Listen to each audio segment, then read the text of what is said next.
God bless you. God bless you, you beautiful people on YouTube and on Facebook. I love you this morning. Well, Pastor, how could you love him? You don't know him. That's forevermore reason for me to love him, because I don't know him. And that's what we have to do. You have to love the strangers that you don't know. You have to love your neighbor that you don't know. So I love you. Why? Because I don't know you. And when I do know you and I find out that not only you, but me, myself, let me raise my hand, may have issues, but I have to love you regardless. So you on YouTube and on Facebook, I know I don't know you, but I love you. Why? You ain't did nothing to me. I want to read this in your hearing. We was talking about yesterday about Genesis, in Genesis where Noah was chosen by God. The Bible said that Noah walked with God. That's where I want to be. Like I told you yesterday, I love Abraham. He was the father of faith. I love David because he was after God's own heart. I love Jonathan because Jonathan had a heart to love people and help people through what they was going through. I love Naomi because Naomi ministered to Ruth, was the young woman that was married to her sons after he got killed. Her husband and two of her sons got killed and left two widowers and herself with two daughter-in-laws, and Ruth went with her. I loved her. But on this text here is talking about the door on the ark. We talked about it yesterday, and this is what God is telling us, that he destroyed the earth when Adam and Eve ate off the tree. We talked about that yesterday, and they was cursed out of the Garden of Eden. And then after that happened, Cain killed Abel. Two brothers, the first murder in the Bible. And then after that, violence erupted and roared.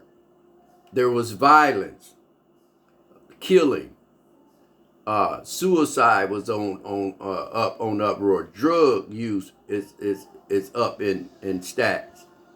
Murder is up. Everything was going up. Men was living land with their daughters, and mothers living land with their sons. It was all kind of debauchery going on. And God said in the text, he said that God repented that he had made us. Now you know we a mess. I talking about us. We the only human race that will go with anything. Even two lions don't go with leopards. Come on, you never seen a chicken got his arm around a rabbit talking about this is boo. We the only human race that'll do anything. We'll do and say anything. And this is what we got to start cleaning up, because God knows that he does not like violence, debauchery, and all of that going on. What is debauchery? Debauchery is wild, loud, believe in just you, do anything, lot of sex, drugs, alcohol, just rioting, always keeping stuff up in there, debauchery. And that's what a lot of us operate in. Let me read this in your hearing. Let's go right here. In the instruction that God gave Noah was to build a door in the inside of the ark. Just one door. Listen, just one door. This one door is the only door through which the human and the animals could enter into the ark. There are representatives of every kind of animal present, and they all have come through the one door. Other scriptures tells us that Noah preached to those around him, and they too could be saved. But they need to enter through the one door. I want to know, do you want to get on the boat? That's what I want to ask you this morning. Do you really want to get on the boat? Or are you going to just keep playing church? You're going to keep acting like the hamster on the cage, doing a lot of running, but ain't going nowhere with God. And that's what the church goers are doing. Just going because you got your hair and nails and a new outfit on. That is not what you need to do. You need to go there to seek out Jesus Christ. Because if you're not, you're going to be doomed. The Bible says you're going to be doomed and go to hell, and you'll be winding or crying and grinding of teeth. And that is deep right there. You do not want to go to that part when you leave up out of this earth.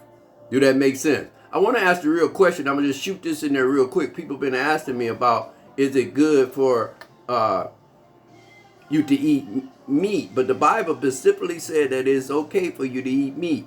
Then we'll talk about the pork. It said, every moving thing alive shall be meat for you, even as the green herbs have I gave you all things. Okay, then it goes in a little deeper, talking about don't drink the blood of the animals, just a cup of blood. Don't do that, because there could be diseases in there. So what God is talking about. Now let's talk about pork. There's a lot of people, oh, I don't eat no pork. You know, and some people think that not eating pork makes them biblically a Christian. But you smoke cigarettes, you drink, you backbite, you talk about people. You're in the bed with people and you're not married to them. You're a manipulator. All of that. And it's amazing how people can pick up one thing that they do follow and go with that, and that makes them a Christian. That don't make you a Christian because you don't eat pork. There's a lot of other stuff you got to do, baby, instead of eating a pork chop sandwich. Matter of fact, give me a pork chop sandwich anytime you want to. If that's going to make me go to hell, then I'm done already. Come on, let's talk about it. So, but we want to go back to talking about the door. When Noah made the ark, and God knew that he had put everything in the ark. He had put Noah in there and his 3 sons and his daughter-in-laws and his wife. They was righteous people. And when you study it out about Noah, the Bible talks about Noah, this is to the men now, that the men, Noah was an upright man. He kept his family close-knitted. And this is what we got to do to take this back also, men. You got to make sure that you take care of your wife and your children. You got to have a prayer life, because prayer, a praying man don't make you weak.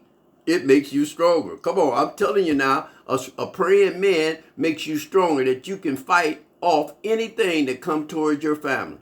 I'm telling you, this Bible is telling the truth, and we doing a lot of lying. And we have to understand that we cannot throw this Bible away.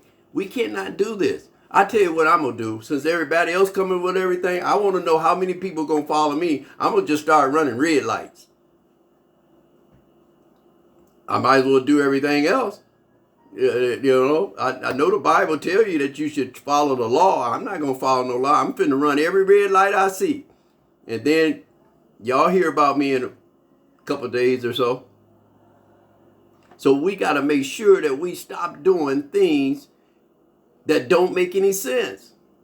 God says all through Genesis, he tells us all through Genesis that it is not right for a man to lay with a man. It is not right for a woman to lay with a woman. And let's keep it real. I don't know what they call the gay and lesbian. And here's the thing. I love you guys. Whether you're gay or lesbian, the cross dressers, personally, I love you. I don't have nothing to do with it. You're not going to cross over me. I'm going to try to cross over you, because I'm not doing anything wrong. I like women. So I'm not doing anything wrong. You're doing something wrong. And that's not of God. And you ask me who went in the boat. Ham, Shem, and Japheth. That was Noah's children. Noah's wife. And him. Now them all going to get together to have children, because you could tell, I'll go in there later on, in the back of the text, after Noah got to where it wasn't raining no more and the door was opened by God, you can tell that they start having generations. I think Noah had 18 grandchildren.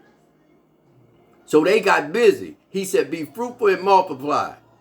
How much fruitful can you get from 2 women, and how much fruitful can you get from 2 men? Come on, people. I'm not the smartest kid on the block. I know I'm not. But I guarantee you one thing. I'm not the dumbest. You don't need no degree from Notre Dame or Harvard to figure out that God is saying that it is not right for us to be laying around with the same sex.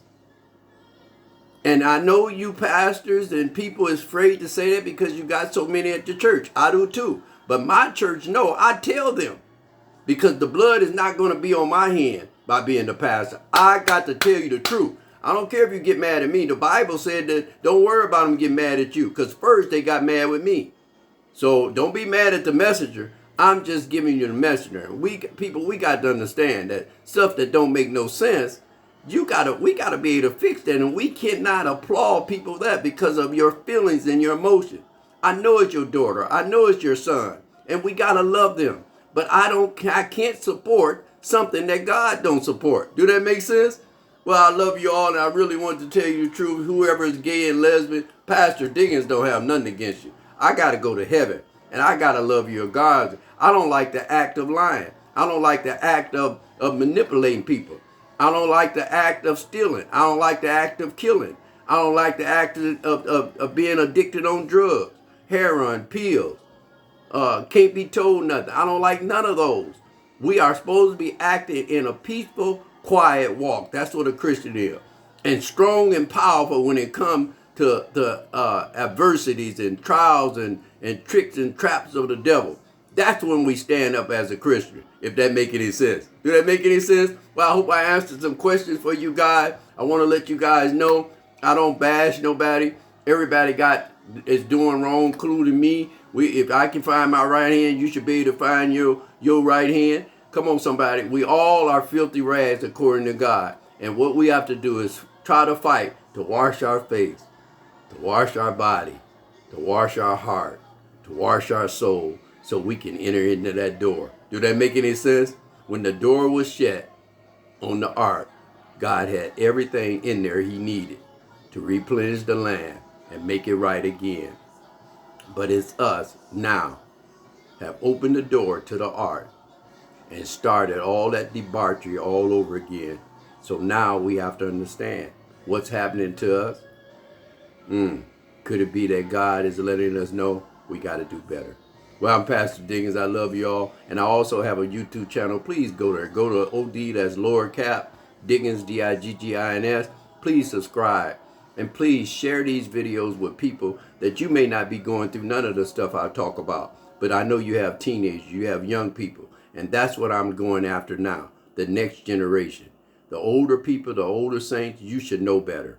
We should do better as Christians. And we have to pull young people in, or people that's not believing. That's our job. Well, I love you all. My time is up. You guys have a blessed day. I think today is Thursday. You guys go out there and make a difference, especially you Christian. Go to them jobs, make a difference. To the people that normally mad to you, show them some love. And I guarantee you, God will show up in your life and show out. You remember, God takes the ordinary and makes it extraordinary. I love you all. Be blessed.